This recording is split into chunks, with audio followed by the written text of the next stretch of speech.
Si mes calculs sont exacts, lorsque ce petit bolide atteindra 88 miles à l'heure, attends-toi à voir quelque chose qui décoiffe. À l'heure du goûter, on écoute le Magal West sur Westrack Radio. Interview, rubrique, micro-trottoir et musique sur Westrack. Nom de Zeus! Bonsoir, c'est Lucie avec vous sur Westrack Radio. Vous écoutez le Magal West, votre rendez-vous quotidien d'actu et de bons plans locaux. En ce mardi 14 janvier, on démarre avec l'interview du jour, Le Phare, qui arrive donc en deuxième partie d'émission pour nous présenter sa programmation 2025 de spectacles et aussi de chorégraphie urbaine. Ensuite, Margot nous présentera les informations locales. On parlera aussi météo pour ce soir et demain. Je vous proposerai 3 idées sorties avec notre agenda culturel. Côté musique, à la découverte à Ferrarock, on retrouvera un nouvel album de Stuffed Foxes. Et comme chaque jour, on écoutera un reportage. Aujourd'hui, c'est Sarah qui nous présente un spectacle du festival Ad Hoc. Et pour lancer cette deuxième émission de la semaine, on se tourne vers notre météo du jour.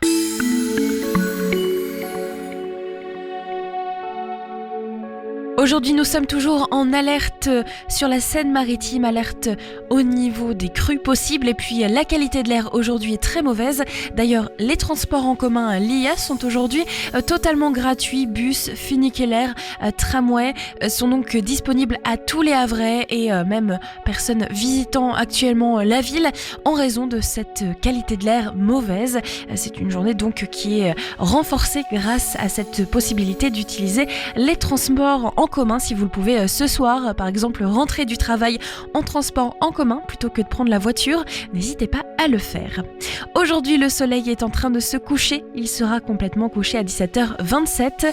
Cette fin d'après-midi est donc froide, 5 degrés ressentis, un vent qui atteint en moyenne les 4 km/h, tourné vers l'ouest-sud-ouest. En soirée, le ciel sera dégagé et sans nuages. La température pour cette fin de journée sera de 5, ressenti 3, un vent qui atteindra en moyenne les 6 km/h, tourné vers l'ouest-sud-ouest. Pour votre journée de demain, mercredi, toujours cette alerte orange au niveau de la Seine-Maritime. La pluie pourrait aussi être au rendez-vous. Le soleil se lèvera à 7h29. On gagnera donc. Pour la matinée de demain, attendez-vous à de la pluie. La température sera de 6 degrés, ressenti 4. La force du vent va osciller aux alentours des 11 km/h, direction ouest-sud-ouest. L'humidité relative de l'air sera de 93%. Dans l'après-midi, il y aura du brouillard, température 8 degrés, ressenti 7. Le vent devrait atteindre en moyenne les 6 km/h et sera tourné vers l'ouest-sud-ouest. Enfin, en soirée, pensez à prendre un parapluie ou à vous équiper d'un manteau avec capuche puisque la pluie sera à nouveau parmi nous. Température fixée à 8 degrés. Le vent sera tourné vers le nord et ne dépassera pas les 4 km/h. Tout de suite, ce sont les informations locales et nationales sur Westrack.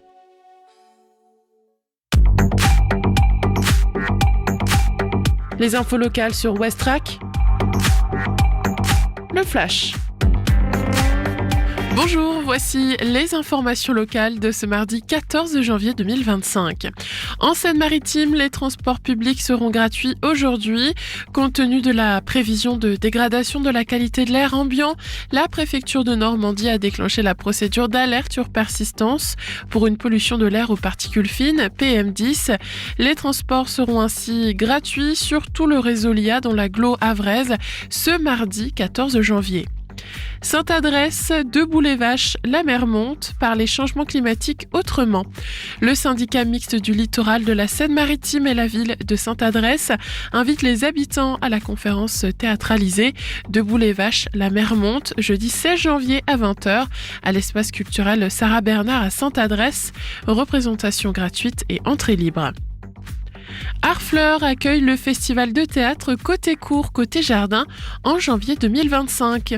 Le centre culturel La Forge à Harfleur, près du Havre, accueille un festival de théâtre intitulé Côté Cours, Côté Jardin. Il propose 3 dates, le 16, 18 et 24 janvier 2025 et autant de compagnies, le Théâtre du Manteau d'Arlequin et la Servante Théâtre du Havre ou encore Cœur de Scène Production de Paris. Festival de l'Alpe d'Huez, un court-métrage 100% made in Normandie sélectionné. Réalisateur, comédien, lieu de tournage, tout est normand dans le court-métrage de Maxime Chefdeville, sélectionné pour concourir au Festival international du film de comédie de l'Alpe d'Huez du 13 au 19 janvier 2025.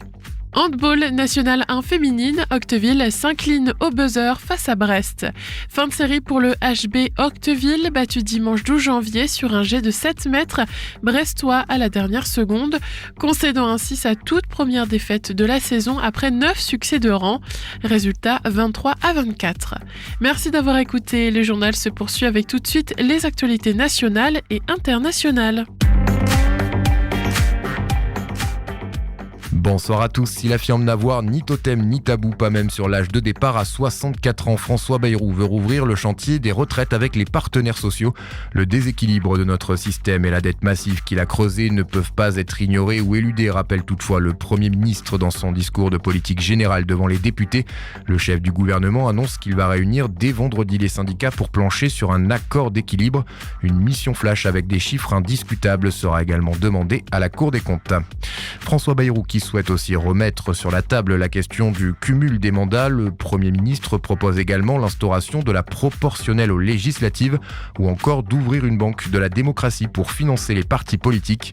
Enfin, il souhaite lancer un grand mouvement de débureaucratisation. Le projet de loi de simplification de la vie économique qui a commencé à être examiné doit être, selon lui, adopté rapidement. Les réactions de l'opposition ne se sont pas faites attendre, notamment à gauche. Jean-Luc Mélenchon dénonce sur X un discours d'enfumage. Tout ça pour ça, écrit le secrétaire national du PCF, Fabien Roussel, qui estime que nous sommes très loin du compte concernant les retraites ou encore le pouvoir d'achat.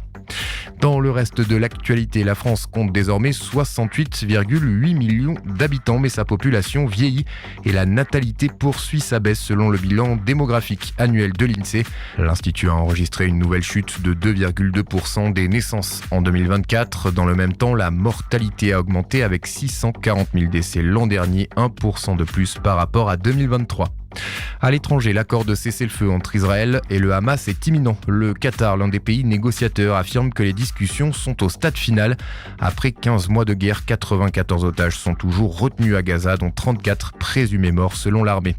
Et puis l'équipe de France de handball se lance à la conquête de son 7e titre mondial. Les joueurs de Guillaume Gilles affrontent le Qatar ce soir avec l'objectif d'effacer la désillusion de l'élimination en quart de finale des JO.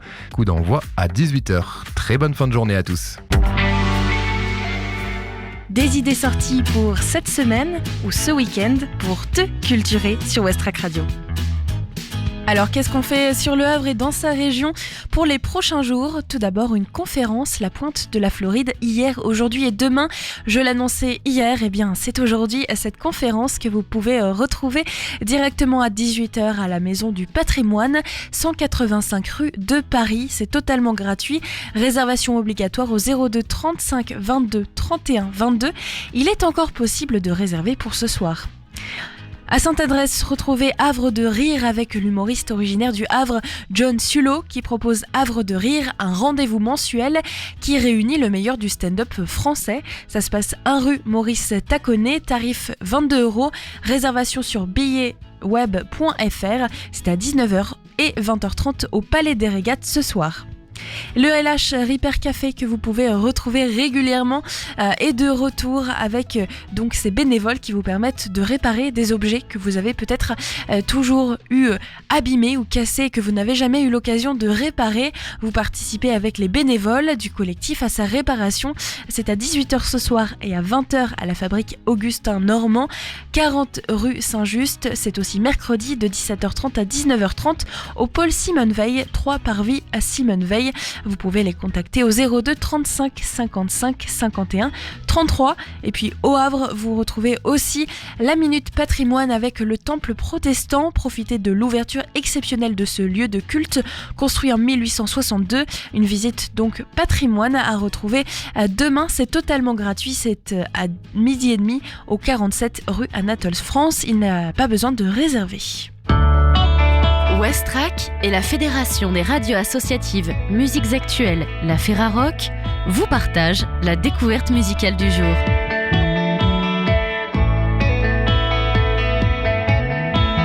Votre Notre découverte Ferrarock se tourne aujourd'hui vers le nouvel album de Stuffed Foxes, partenaire jusqu'au 19 janvier 2025. Cet album, c'est Standardized. Soyons rassurés d'une chose, les Stuffed Foxes ne sont pas du rock par business plan, il s'agirait plutôt d'une profession de foi tant leur pratique musicale tient du rituel, point d'inflexion devant mener au dérèglement de tous les sens. Très tôt, les 6 membres ont décidé de faire de leur jeunesse fraternelle une aventure collégiale dans la vie, habiter en groupe sous le même toit, percer révélera toujours d'un exploit, underground au travers de leur label, Reverse Tapes, où sort une myriade de musique passionnante, démocratique, enfin dans la création, le sextet s'évertuant à composer ensemble depuis ses débuts au travers de jams interminables.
Dès les premières secondes, leur âme est pure donc, habitée de fantômes idolâtres, d'icônes amochées qu'on devine à l'envi de leur chaos, de leurs influences. Autant de figures de scène qui traversent leur musique. Songs Revolvings et Songs Motion Return, diptyque discographique sorti en 2022, avait fini de les présenter comme des ambassadeurs accomplis de la scène rock française. Fidèle à ses prédécesseurs, le nouvel album, Standardized, a été enregistré live dans le studio rennais du producteur et musicien Thomas Pauly.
Why is poetry a god?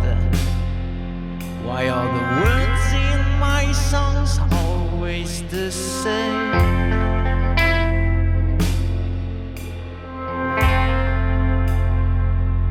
I heard about love in the book, but the few times I heard your name, you were there. We walk on the paths of death and slaves now, higher than the bodies and the trees. And by the time you see a shadow, remember you're made for love.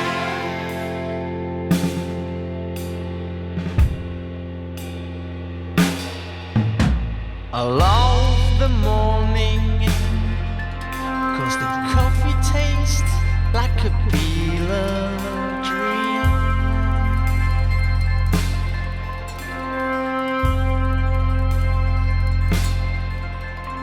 I love the night, 'cause the world does not seem actually real.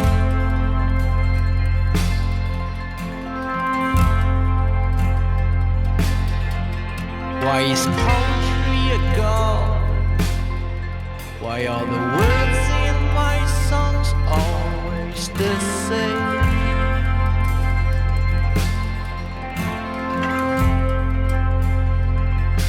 I heard about love in the book, but the few times I heard your name, you were there. We walk on the paths of death that screams now,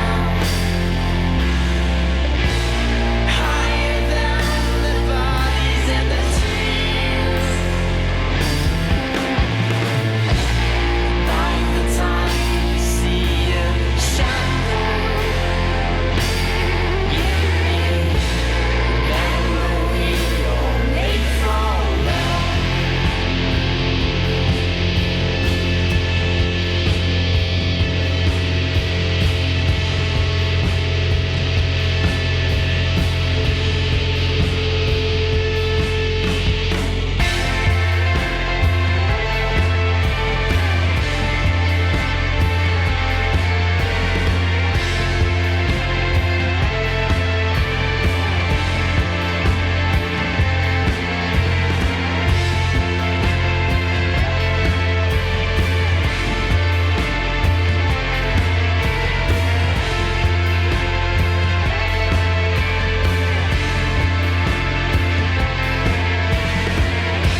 Chacun à leur tour, les morceaux de Standardized défilent et impressionnent par leurs énergies, indéfectibles d'abord, mais aussi et surtout par leur maturité, leur multiplicité de styles. Le groupe semble avoir franchi un cap esthétique, s'être libéré d'une certaine allégeance à l'égard de ses premiers modèles. L'album Standardized des Stuffed Foxes est à retrouver sur le site de la ferrarock.org. C'est le coup de cœur jusqu'au 19 janvier 2025. Découvrez cet album.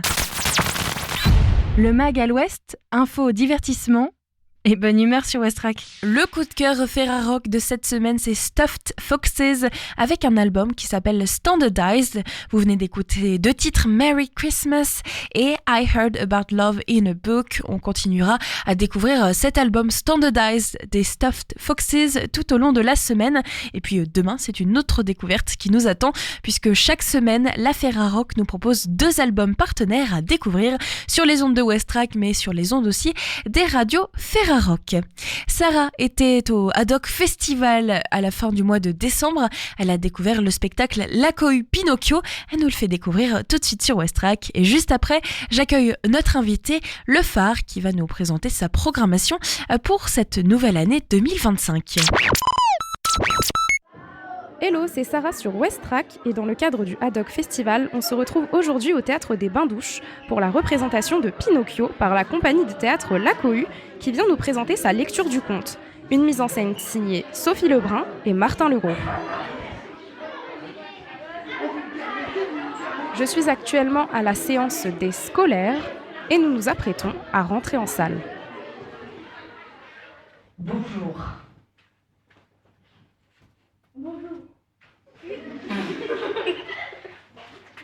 Tout ce que je vais vous raconter à partir de maintenant n'est que la vérité.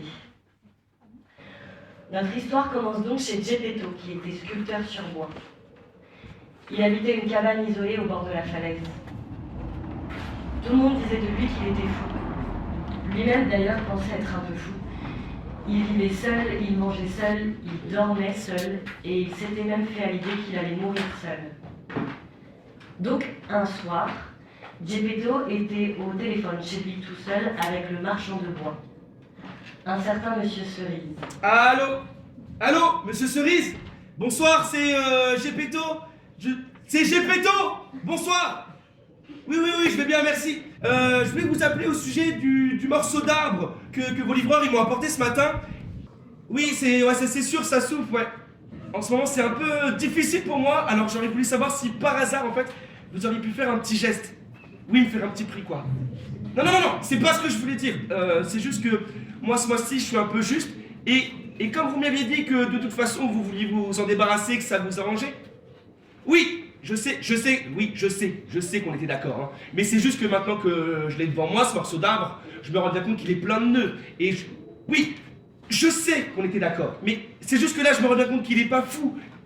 Mais non, mais pas vous, le morceau d'arbre. J'ai pas dit que vous étiez fou. Attends, mais quoi, mais j'essaie pas de vous arnaquer. Je demande juste un taré dans un taudis. Non mais en fait, et je vis comme je veux, hein. Ça va, fasciste. Mais qu'est-ce que je vais faire de toi maintenant?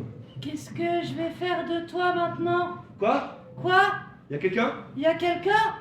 T'es un morceau d'arbre? C'est ça. Et tu me parles? T'es un peu lent, mon gars. T'es un morceau d'arbre qui me parle. Ça commence à devenir gentiment un morceau d'arbre qui me parle, ok. En fait, je suis un morceau d'arbre. Enfin, pour l'instant, je suis un morceau d'arbre. Donc, tu veux que je te... Oui. Et donc, Geppetto se mit à sculpter ce morceau d'arbre. Alors, maintenant, qu'est-ce qu'on fait? Je sais pas. Je suppose qu'il faut qu'on trouve un prénom. Tu supposes, c'est-à-dire t'es pas sûr?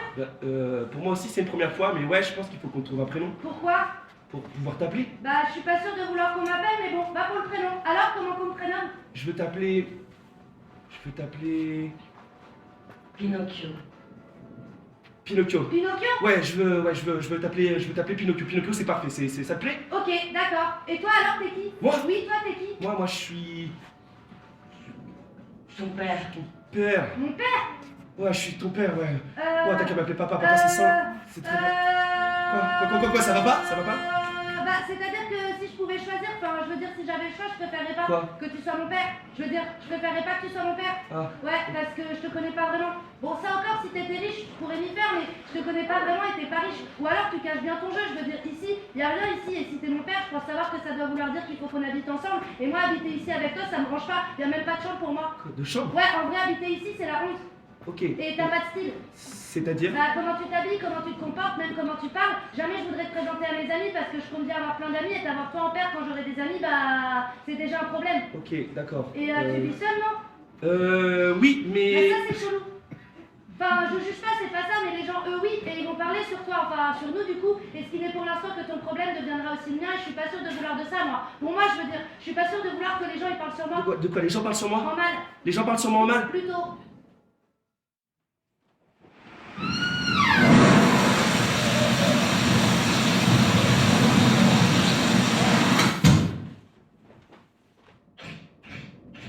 Mais ça vient d'où? C'est moi. Je suis là. Là sur le mur. Ah oui, je te vois! Waouh, waouh, waouh, waouh! Tu fais de la lumière? Eh oui. Et je suis là pour t'éclairer, mon jeune ami. T'emballes pas, mon gars. Quoi? Je suis pas sûre de vouloir devenir amie avec toi. D'abord, on se connaît pas. Et ensuite, je crois pas vouloir devenir amie avec... C'était une expression. Une grosse mouche. C'était une expression et je suis une luciole. T'es une grosse mouche. Je suis une luciole. T'es une grosse mouche qui a mangé une lampe. Je suis une luciole et j'habite ici depuis plus de 100 ans. Ah, ça c'est un problème. Et je voudrais te donner quelques petits conseils car je viens d'assister à... Comment ça, un problème? Bah, va falloir penser à déménager parce que maintenant c'est moi qui habite ici. Moi, je partirai pas d'ici avant de t'avoir donné mes conseils. Mais après tu pars. Laisse-moi te donner mes conseils. Mais après tu pars. Laisse-moi te donner mes conseils. Mais après tu pars, d'accord? Oui, après je pars, oui. Alors, les voici. D'abord, tu ne dois jamais essayer de quitter l'île, sinon tu te feras dévorer par... Hello, c'est Sarah sur Westrack et je suis avec les comédiens et metteurs en scène Sophie Lebrun et Martin Legros. Bonjour. Bonjour. Bonjour. Dans un premier temps, pouvez-vous vous présenter brièvement? Eh ben, là, on va parler d'un spectacle qui est Pinocchio. Donc, on est les metteurs en scène et aussi on joue l'un ou l'autre avec d'autres comédiens dans ce spectacle. Et c'est notre métier. On est metteurs en scène et comédiens. Une compagnie qui s'appelle La Cohue. Et c'est la première fois qu'on fait un spectacle à destination, à partir de 8 ans. Justement, on va en parler. On se retrouve pour parler de la pièce Pinocchio. Alors, est-ce que vous pouvez nous la présenter vraiment en quelques mots pour les auditeurs qui ne la connaissent pas? On est parti du conte original, c'est un conte de Collodi qui paraissait dans un journal pour enfants. Et voilà, quoi dire sur Pinocchio, c'est un peu un road trip ou un parcours initiatique d'un petit pantin qui va s'humaniser de plus en plus et va rencontrer le monde. Un monde un peu cruel et un peu étrange. Justement, je vous propose qu'on se penche un petit peu plus sur votre pièce. Vous avez choisi de réinterpréter ce classique de la littérature et nous offrir une autre lecture du conte pour votre premier spectacle destiné au jeune public. Pourquoi avoir choisi d'adapter Pinocchio? En tant qu'artiste, qu'est-ce qui vous touche le plus dans son histoire? Nous, on voulait faire un truc pour les enfants. Et on savait pas quoi. On réfléchissait, on était en train de chercher et on a eu la même idée en même temps, en fait, non? C'est dur, le pourquoi c'est impossible, mais on s'est dit qu'en fait c'était Pinocchio. C'était en tout cas ce conte qui nous parlait à ce moment donné, parce qu'on fait d'autres spectacles, mais qui parlent toujours pas mal de choses assez dures, ou qui peuvent être des gens inadaptés aussi, ça parle de gens inadaptés. Et là, dans ce conte-là, on avait une sorte d'impression un peu comme ça, un peu glauque. On a un peu posé la question à toute notre équipe et tout, puis ils nous racontaient tous un peu qu'ils avaient un peu des souvenirs de Pinocchio et quand ils étaient petits, avec des images un peu. Et puis nous, ça nous plaisait bien de creuser ce conte-là, et voilà. Et du coup, c'est un peu venu comme une évidence. Ouais, toute cette histoire un peu de solitude et de genre, il y a aussi de la misère sociale. Nos spectacles, ils traitent souvent de la question des inadaptés sociaux et de ça. Et du coup, on se trouvait que dans Pinocchio, c'était encore une fois une autre version de l'histoire des pauvres, quoi. En fait, ça se passe dans une région de l'Italie qui est pauvre. Chez son père, il y a rien. Enfin, il y a un truc comme ça. Et du coup, on avait envie de mettre ce personnage de le rendre beau, quoi. On va parler de Pinocchio, justement. Pinocchio, il est souvent perçu comme un enfant qui est naïf. Mais dans votre version, c'est un personnage qui est un petit peu plus complexe. Il est décrit comme un inadapté, dans un monde qui ne le comprend pas toujours. Pourquoi l'avoir traité sous cet angle? Et comment vous avez exploré cette inadaptation à travers votre spectacle? Moi, en fait, j'avais surtout envie qu'il me fasse rire et de pouvoir l'aimer moi. Donc, je sais que, en écrivant, parce qu'on a écrit tous les deux, moi, je me suis plus penché sur des zones d'écriture, des fois de dialogue. Et du coup, j'avais vraiment envie qu'il me fasse rire. Et puis, il y a un truc où...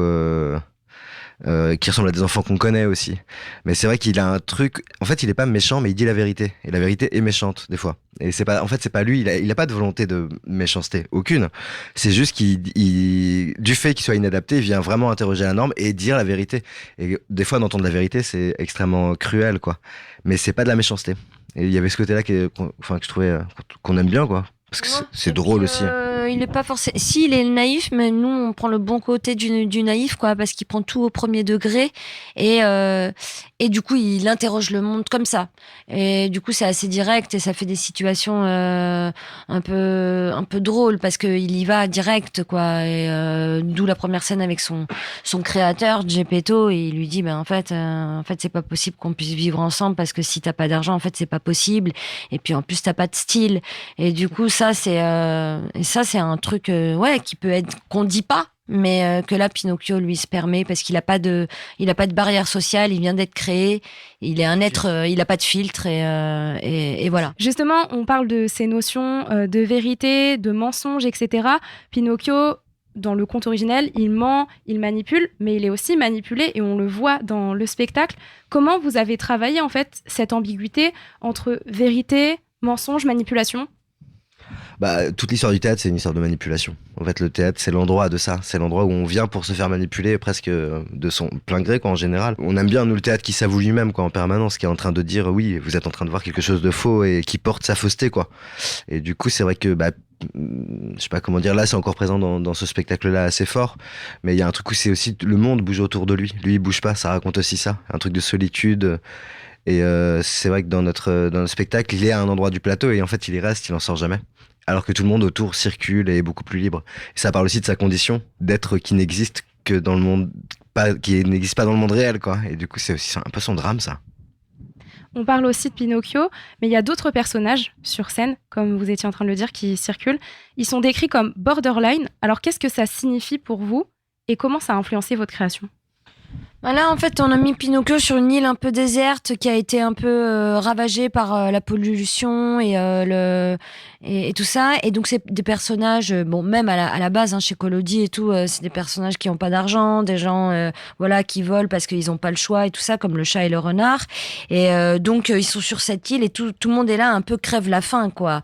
Et donc, Pinocchio, qui a réussi à se faire un peu d'argent en vendant sa voix, un marionnettiste, il va avoir un peu un chat et un renard à ses trousses qui vont essayer de l'arnaquer et tout ça. Et donc c'est un peu, mais c'est pas forcément eux les méchants, mais ils sont tous là dans une sorte de misère sociale où ils essayent de s'en sortir en faisant des petites filouteries et en inventant qu'on peut, si on plante de l'argent dans la terre, il va y avoir un arbre à billets qui va en ressortir, quoi. Et donc tout ça aussi, ça fait partie de la manipulation, du mensonge et qu'on retrouve en fait dans notre vrai monde à nous. Mais voilà. Non, c'est pas une sorte regard de moral là-dessus, en tout cas. Non, on n'a pas de regard moral dessus, mais voilà, c'est une sorte de satire et en tout cas de. Ce qui plaît pas trop en conte original, c'est le côté un peu moraliste. Et là... Oui, alors ça, on passe sur autre chose, ouais. Ce qui est intéressant, c'est que du coup, ça amène le spectateur, même le jeune public, à réfléchir à son propre rapport entre la vérité et le mensonge pendant la pièce. On assiste aussi tout au long du spectacle à une métamorphose de Pinocchio. Est-ce que vous pouvez me parler un petit peu de ces transformations qui sont à la fois physiques, puisqu'à la fin il devient un âne, et intérieures ? Alors sans dévoiler toute la fin et tout, mais il devient un âne, on ne sait pas, c'est beaucoup plus flou que ça. Dans le conte original, il passe par un âne, puis après il redevient un enfant et tout ça. Nous, c'est surtout une blague, ça parle de l'aliénation par le travail. L'âne, c'est ça, dans notre Pinocchio à nous.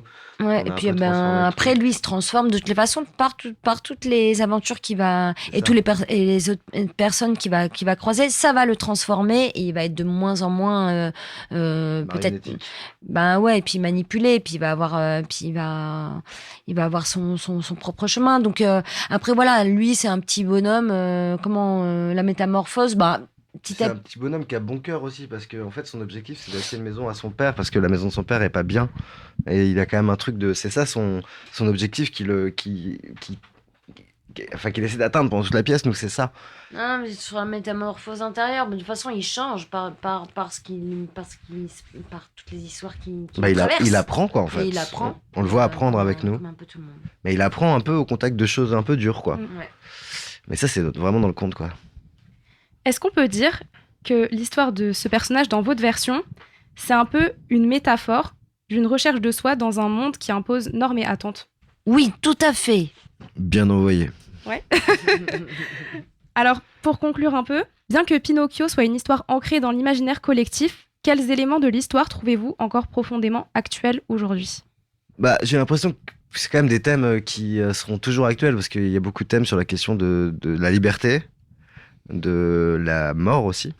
Ça veut dire quoi être mortel, ça veut dire quoi être inerte. Et sur la capacité qu'on a à changer. Donc pour moi c'est un peu je sais pas comment dire, la vie, la mort, l'amour quoi. et la solitude un peu. Parce que c'est un spectacle où ça parle vraiment beaucoup de la solitude. Justement, j'allais venir, à travers votre version, quel message souhaitez-vous que le public, et particulièrement les plus jeunes de la salle, emportent avec eux? Je suis contre les messages. Ouais, je sais pas s'il y aurait un message, mais du coup, nous, on aime bien que déjà les gens et puis les plus jeunes, on avait fait une promesse, c'est de rire. Et ça, je pense que les plus jeunes et les plus âgés rient. Et puis aussi, il y a des scènes qui font peur. Donc déjà, d'être un peu touché et par toutes ces émotions-là, c'est gagné pour nous.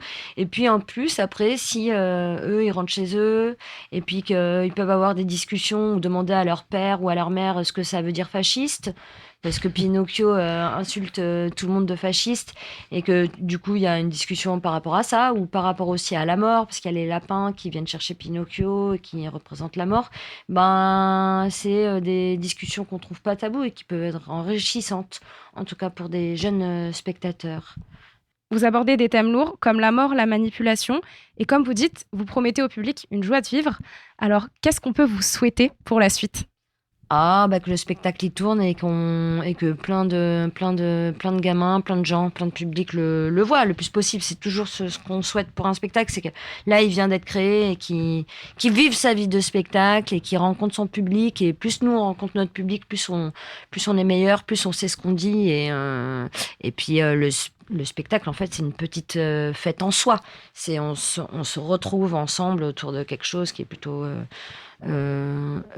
heureux, quoi. Et puis le sens de ce qu'on raconte, on se rend compte du sens de ce qu'on raconte devant les gens. C'est très étrange. On répète, mais à un moment donné, le travail, il peut plus avancer si on n'a pas les gens en face. C'est eux qui nous remettent à l'endroit on se dit, en fait, ça raconte ça. On se rend compte des choses. Donc voilà, on se souhaite une belle tournée et que le Pinocchio parte sur les routes de France et de Navarre. Merci beaucoup, Sophie et Martin. En tout cas, plein de succès pour en plus la pièce de ce soir à 19h. Oui. Et puis, merci pour cette interview. Merci. À toi. Gardez donc un œil sur cette tournée, La Cohue Pinocchio, qui a posé ses valises en décembre dernier lors du Haddock Festival. Un petit passage par le volcan, au Havre, bien sûr. On va s'écouter un titre, direction Melbourne, juste le temps de laisser nos invités du jour, le phare, s'installer dans le studio. À Glass Beams nous chante donc Orbe, et juste après, on se retrouve pour l'invité du jour.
et il est 17h44 sur Westrack Radio.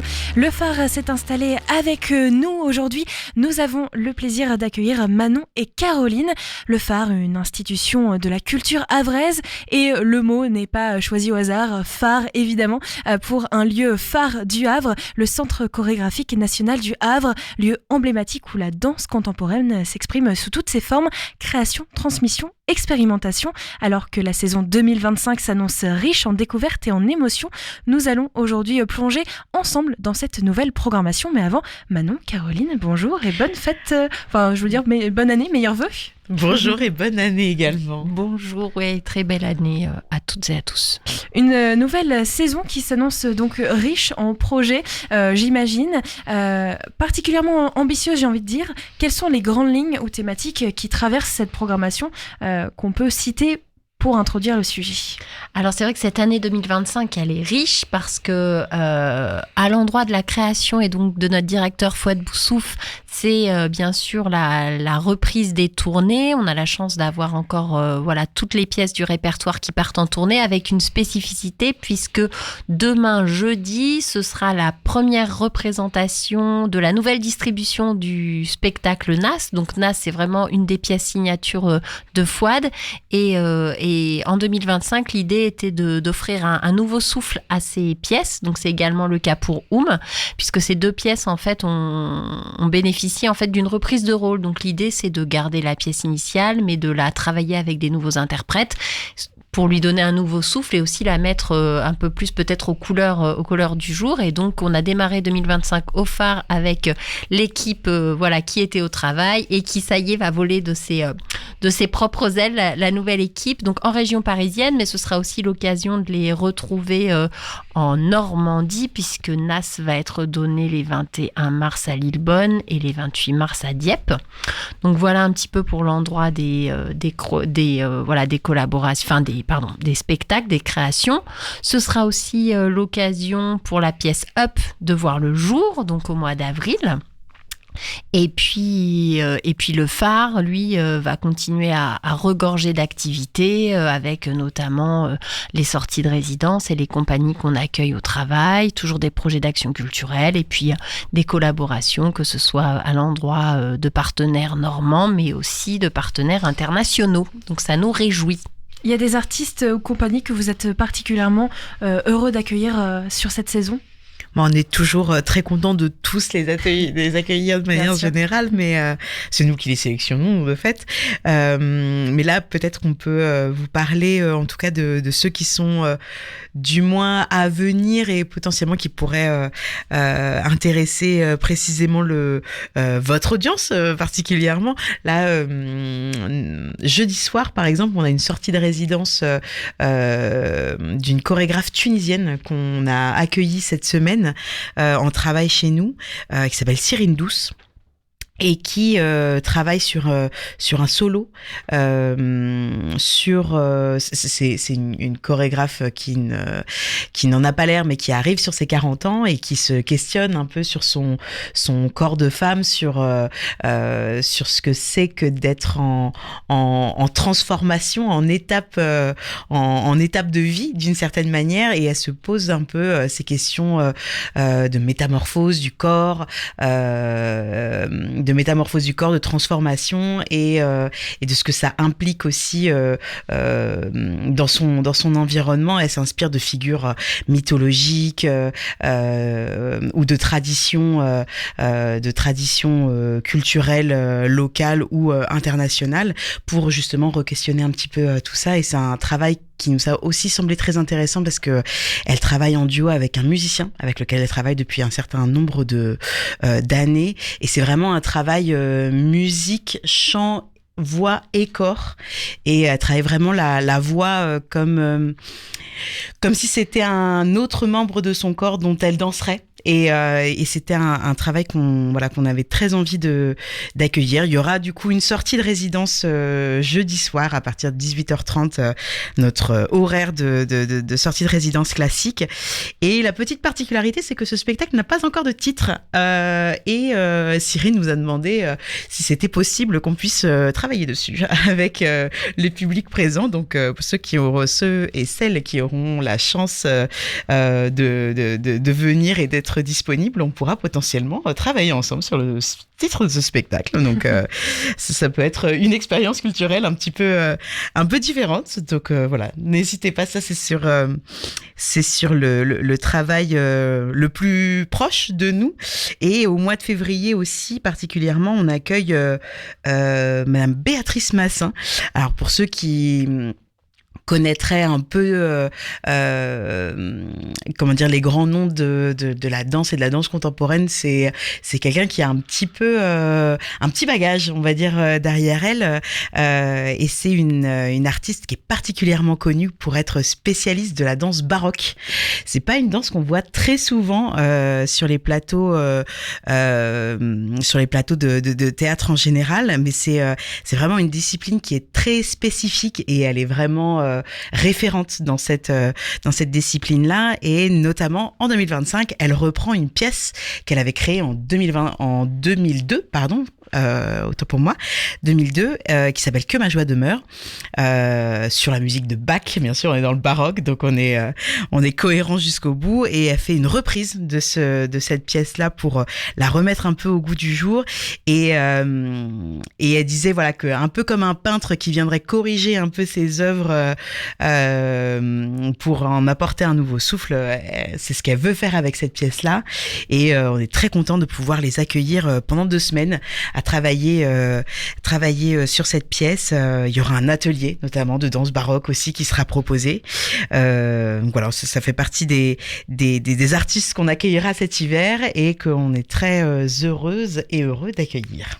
Comme l'année dernière, le phare bouge beaucoup. Est-ce que cette année, vous avez inclus des formats inédits, des performances dans des lieux insolites, par exemple, pour cette saison ? Alors ça, on se réserve toute notre créativité pour notre plein phare out, qui du coup aura lieu cette année à la toute fin du mois de mai. Donc plein phare out, c'est la partie estivale et extérieure du festival plein phare. Voilà, l'idée, c'est de partager la danse dans l'espace public pour tous et pour tous. Et pour toutes et pour tous, pardon. Ce sera donc sur la période on va dire du 30 mai au 1er juin. Et bien entendu, dans ce cadre-là, on travaille à comment habiter l'espace public et du coup aussi quel type de spectacle un peu singulier on serait à même de vous proposer. Je peux d'ores et déjà vous dire que notre artiste associée Jade Lada va travailler avec les élèves d'Option Danse du lycée François 1er pour nous créer une performance inédite dans la ville. Et puis jeudi matin, avec l'équipe du pôle public, nous partons en exploration pour dénicher des endroits insolites, quartier de l'Eure, ville haute également, Cocrioville, pour justement essayer de déplacer les habitudes des spectateurs et d'aller investir des quartiers un peu moins connus ou un peu moins identifiés du Havre. Le phare part en goguette. Donc c'est en cours de construction. Vous parlez souvent d'un lien fort entre la danse et les publics. On peut le voir notamment avec le spectacle de Cyrine Doss, où on peut participer à la création, l'invention ou la trouvaille du nom de ce spectacle. Dans cette dimension, qu'est-ce qui se reflète dans cette programmation 2025 entre ce lien danse public ? Alors, on maintient la ligne habituelle qui est de proposer des ateliers de pratique destinés aux amateurs à l'issue de chaque sortie de résidence, ou en tout cas en lien avec toutes les compagnies qu'on accueille en résidence. Donc voilà, ça c'est vraiment, vous retrouverez toutes les infos sur notre site internet. Mais cette année, on démarre un projet singulier qui s'appelle Ballet éphémère et qui est destiné aux jeunes danseurs et danseuses amateurs sur la tranche d'âge, on va dire 16-23 ans, qui ont envie de se perfectionner, qui ont déjà un certain niveau avancé. Et l'idée, c'est que pendant 15 mois, on va leur proposer... alors c'est au-delà d'un atelier, on est entre la formation pré-professionnelle, l'atelier, le module de création. L'idée, c'est de leur proposer des rendez-vous réguliers où à la fois ils puissent expérimenter et travailler avec des chorégraphes de renom qu'on va accueillir notamment en résidence, mais ils vont également être épaulés par Fouad Boussouf et par une des danseuses du phare dans la perspective de créer leur propre pièce. Donc l'idée, c'est vraiment d'amener à la création d'une pièce qui sera bien sûr présentée dans le cadre du festival Plein Phare, mais 2026. Et on aimerait aussi que cette pièce soit amenée à tourner dans différents lieux du département et peut-être au-delà, parce que notre envie, c'est de fédérer des jeunes vraiment pas uniquement à Vraie. On a très envie de travailler avec les conservatoires du département et pourquoi pas les conservatoires de région pour être vraiment à l'endroit presque de la pré-professionnalisation et des jeunes adultes, adolescents comme on dit, qui se posent la question de est-ce que je franchis le pas de la pratique. En tout cas, nous on va répondre à ce public-là avec cette proposition. Le premier rendez-vous, ce sera le dimanche 16 mars. On va très prochainement mettre en ligne tout ça sur notre site internet et diffuser l'information. Mais ça, c'est la petite nouveauté, la grosse nouveauté 2025. Donc d'autres collaborations avec d'autres lieux, est-ce qu'il y a d'autres structures culturelles ou locales, voire internationales, qui vont faire partie de la programmation 2025 ? Alors oui, il y en a plein. Au niveau du département, on initie une nouvelle formule avec la scène nationale de Dieppe. Et donc, on propose aux spectateurs havrais de prendre une petite navette devant le phare et de partir en goguette, comme on le disait, jusqu'à la scène nationale de Dieppe pour aller découvrir Maldon, le très très beau spectacle de danse de Leïla Ka. Et donc ça, c'est une proposition qu'on fait le samedi 26 avril. Sur des choses plus conventionnelles, mais dont on est très fiers et très heureux, c'est un partenariat avec l'Université du Havre autour d'un atelier de pratique artistique autour de l'esthétique hip-hop, plus précisément house dance. Et là, l'idée, c'est d'accueillir ces jeunes étudiants, danseurs au phare pour qu'ils puissent avoir un vrai espace pour montrer leur travail. Et donc ça, c'est grâce à la danseuse Valentina Rigaud. Et ça, ce sera chez nous dans nos murs le 19 mars. Mais on va aussi jusqu'au Maroc avec l'Institut français qui nous accueille en fait au mois de juin pour une tournée de 6 dates du spectacle Feu au Maroc. Donc voilà, ça c'est des partenariats à échelle variable qui se tissent et on en est vraiment très heureux. Voilà, cette idée d'aller vers l'ailleurs et de faire venir aussi ici au Havre. C'est un peu cette double dynamique qui sous-tend le projet de Fouad et qui se matérialise de plein de façons à travers les projets qu'on porte. Une correspondance avec le phare. La danse est un vecteur d'engagement et de réflexion dans le monde. Je me demandais s'il y a des spectacles engagés ou porteurs de messages du moins forts dans cette programmation 2025. Alors, pour le moment, à l'endroit de la programmation de spectacles pur et dur, on est en cours de construction, mais en tout cas, il y a quand même des rendez-vous qui ont cette couleur-là, cette couleur de l'engagement. Ouais. Nous, c'est un projet qu'on est en train de mettre en forme. On a esquissé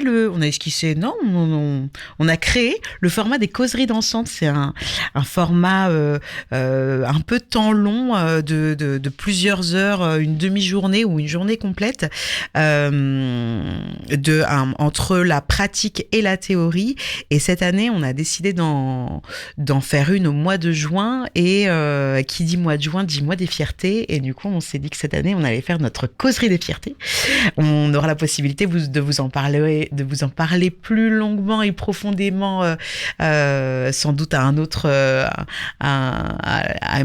à une autre invitation sur votre radio quand on en saura un peu plus sur les intervenants et intervenantes qui viendront sur cette causerie. Mais en tout cas, nous, ça fait partie des rendez-vous qui ont du sens pour nous. Après, sans parler de programmation, on a certains artistes en résidence qui ont un langage propre et une manière de voir le monde qui, de fait, est engagé. Donc, quand on vient aux sorties de résidence et potentiellement aux ateliers, on participe un peu, enfin, on découvre un peu cette façon de penser. Je pense particulièrement à Mehdi Dakan, qui, lui, c'est quelqu'un qui en tout cas pour ce projet-là, qui s'est beaucoup inspiré du parcours.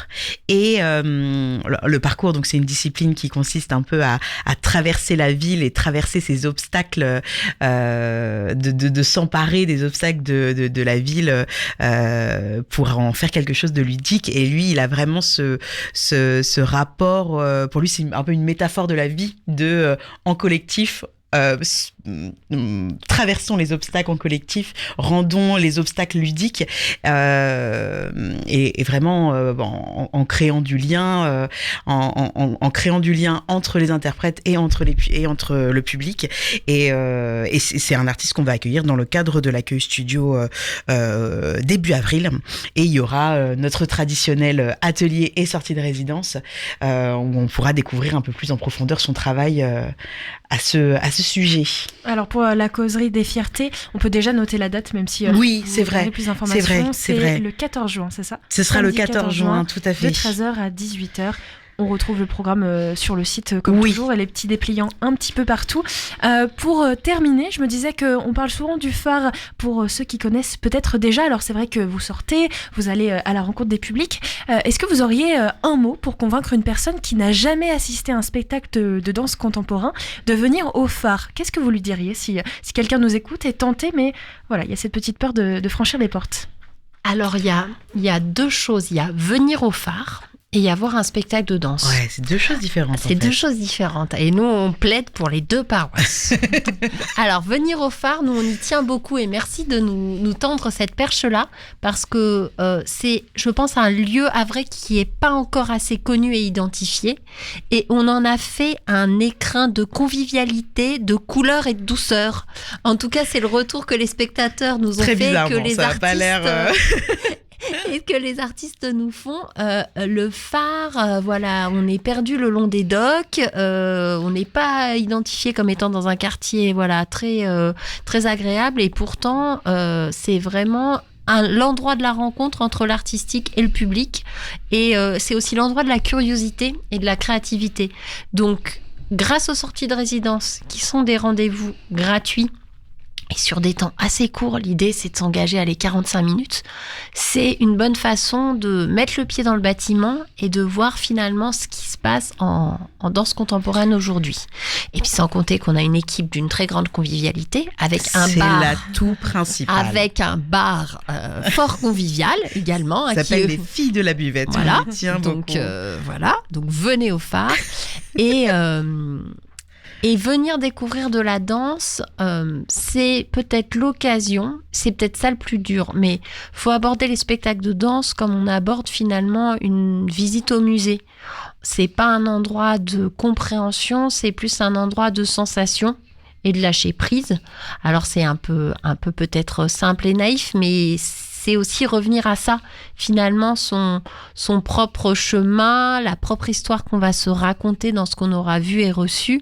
C'est voilà, c'est cette aventure-là de sensations et de sensibilité et de poésie. Maintenant, je te laisse ajouter. Et de manière générale, c'est ce que tu disais, le spectacle de danse, c'est pas la seule et unique forme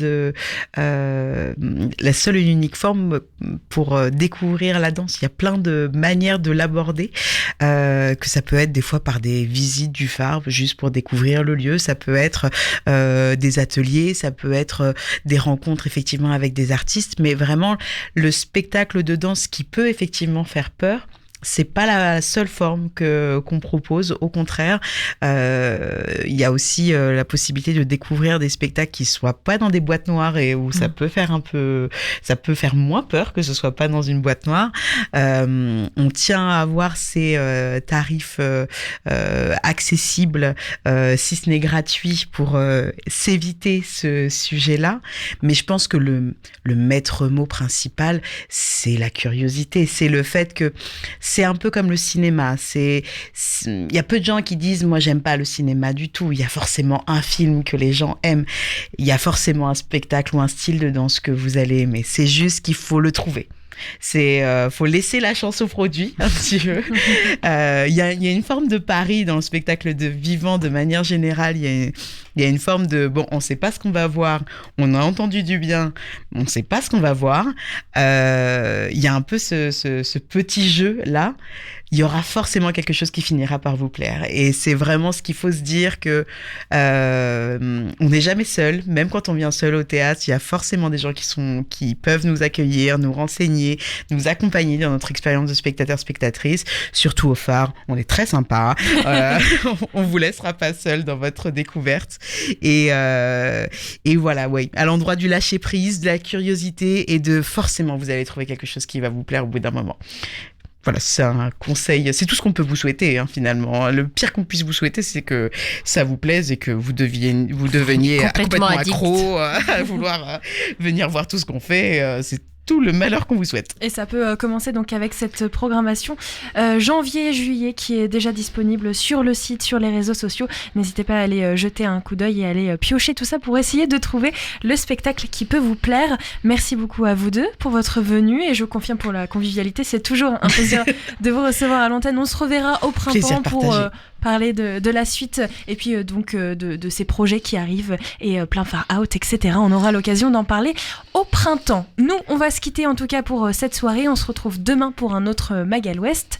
On parlera cinéma et séries avec 25 séries qui risquent de marquer l'année 2025. Alors pour se quitter, direction Paris avec le Collage de France et Autoporté. Une bonne soirée.